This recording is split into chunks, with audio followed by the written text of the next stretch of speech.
खुलुमबाय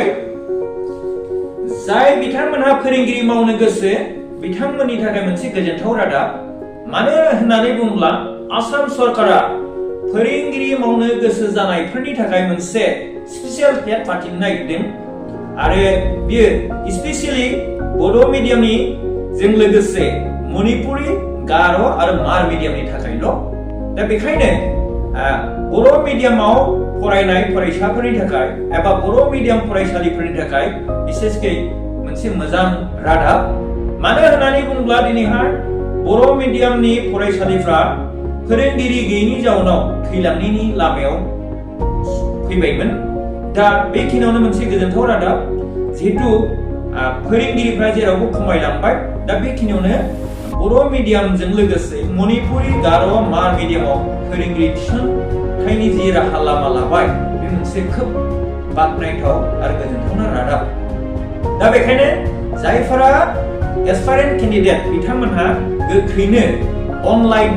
मडनि गेजेरजों एप्लाइ खालामनो हागोन होननानै सरकारनि सुलुङाव फोरमायनाय जादों दा बेखौ एप्लाइ खालामनो थाखाय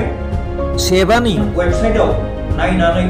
सार्च खालामनानै बिथांमोनहा एप्लाइ खालामनो हागोन आरो जाय केन्डिडेटफ्रा एप्लाइ खालामनो बेवहाय माखासे क्राइटेरिया होदों बे जाबाय जिहेतु फोरोंगिरि थिसनथाया जागोन लवार प्राइमारि आरो आपार प्राइमारिनि थाखाय आरो लवार प्राइमारिनि थाखाय माखासे क्राइटेरिया होदों बे क्राइटेरियानो जाहैदों केन्डिडेटआ सिनियर सेकेन्डारि पास जानांगोन उइथ 50% मार्क्स आरो लोगोसे DLED डिप्ल'मा थानांगोन होननानै बुंनाय जादों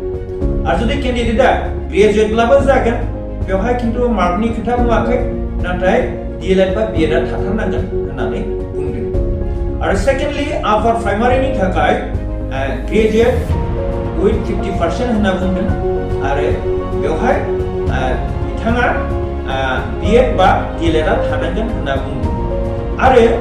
SC ST ब्ला मार्क्सआ 5% रिलेक्सेबल होनना बुंदों अर्थात मिनिमाम 45 ब्लाबो जागोन होनना बुंदों आरो 50% ब्लाबो मोजांसै थ' बेखायनो बिनि सोमोन्दै आं बारा गुवारै फोरमायजोबनो सानाखिसै जिखुनु जायफ्रा